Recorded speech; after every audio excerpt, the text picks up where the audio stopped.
Hey everybody, welcome back. I'm Patrick and we're going to be talking about the tools that you need to make your videos. I'm going to step us through each category from what you need for the video, to the audio, to the lighting, to the software. For shooting the video, you can get away with using your smartphone. I wouldn't use it for everything, but maybe for an update on your company, you can use that type of thing. If you are going to use an iPhone, along with all of these other cameras that I'm going to talk about, tripod is a must. Unless you're doing the selfie video for an update of your company, your video isn't going to look good unless it's stable. The next level up is going to be your DSLR cameras. That's actually what I'm shooting on now. And those are the type of cameras that it looks like an old school photo camera. These have gotten so amazing at shooting really high quality video at a low price. You can get one of these for as cheap as $400. And not only is it going to look a ton better than your iPhone, but it will look a lot better than a $1,500 standard video camera. The camera that I like that's just above the quality of a DSLR is called a Blackmagic camera. The reason you might want to move up to this is it allows you to shoot with outside in the background where it's not totally blown out white.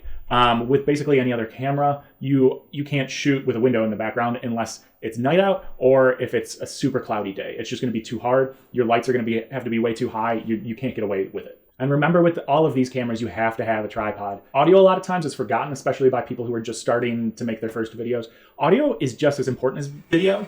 You might not really notice when you're making it, but if you have bad audio, somebody's watching it on YouTube, it is automatically going to feel, no matter what it looks like it's low quality. It's kind of a trick of the brain. They won't even know why, but they'll just have a bad impression of it. And when you're showing off your product and why they should like your product, if you have bad audio, that is not good. There are several different types of mics. The easiest one to start with is going to be one that mounts directly onto your camera and will plug into the camera, and you'll get much better audio with that. You can also do, they call them lavalier mics that will clip onto the person's clothes. Those will sound really good. And you can get some that those will also plug right into the type of camera you have. If you are going to go past that, then you're looking at something like a shotgun microphone, which I have here. And with that, you are going to be plugging in to an alternate recorder. So with this, what I'm doing is I'm filming and recording the audio on two separate tracks. And then when I go to edit it, I will put it together. And that is going to give you your best sound with the cameras that you're using.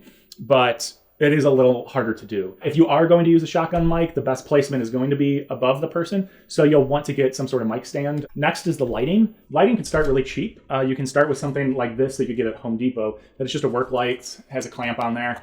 And I use this a lot of times to fill in different spots of lighting, but you can use this to shine right at a person. You'll just need some sort of diffuser, which I'll talk about in a second. The next level up is something you might think of as a photo light.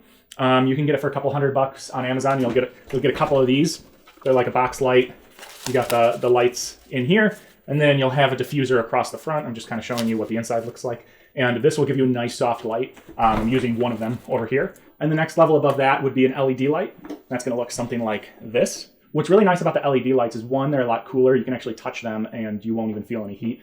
And if you are filming in a small room, it's going to heat up. The second nice thing is it creates a very soft light. And what that means is if you look at a shadow, it's either going to have a very hard edge or it's going to have a very soft edge. The harder edges are going to look worse on somebody's face than a soft edge will. The reason why it's soft is it's where the light is coming from. So if you have one point of light, like a light bulb, that's going to create much sharper shadows. But if you spread that out, like the LED panel has lots of little lights, that's going to spread out the light, spread out the shadow. You're going to get a nice soft shadow. You also get that soft shadow by using diffusers. You may have noticed that the light just got a little brighter over here. It's because I'm taking one of my diffusers down to show you this. All this is a liner to a shower. So you can put this over your light. And again, it's going to take from that one bulb, it's going to spread it out to the size of your diffuser because that's where the light's coming from now. And that's going to give you a much softer look. You can also use just a white bed sheet that's laying around or a dark bed sheet if you really want to limit the amount of light that's coming out. Another way that you could go is getting a photo reflector. That is one of these circles that you may have seen before. This is a smaller one, but inside it will come with a filter that you could throw over any of your lights. And these are also nice because in the next video, I'm going to talk about how to set up your lights, and you can use one of these to actually reflect the light to use as a secondary light. Now we're going to talk about some software. For video editing, there is a cool tool out there that's really cheap called Filmora that will allow you to easily edit your videos together. I use Adobe Premiere Pro, which is a little more expensive. You could do it by month though, and it comes with a lot of other programs that could be very helpful to do some kind of cool things. And then there's also Adobe Premiere Elements, which is the cheaper version of it. If you wanted to make an explainer video with some animation, there's a couple animation programs out there, GoAnimate and Powtoons, that will allow you to create some simple animations, something that you normally wouldn't be able to do. Tools like this, it's still, the level is going to depend on how good you are at that tool. So if you get somebody who's who does animation, they're going to be able to do a lot more with this tool than you will, just because they kind of know how you want to put something together to tell that story. But unless the animation looks really nice, you'll get that same kind of bad commercial effect, and it will turn some people off. If you really want that high-end look, you're going to have to spend a lot of time in these programs, and you're going to have to play around with something like an After Effects, which will allow you to do more interesting things inside of your videos. So that was a basic overview of the tools that you will need. Feel free to reach out to me if you have any questions. Maybe you're deciding to go a certain way. I can kind of point you in the direction that you need to go. I can show you some more tutorials for how some of the software works. I will see you tomorrow, where we will finally go over how to set up your video so that it looks like a professional video, so you actually get the most out of the equipment that hopefully you're looking at purchasing now.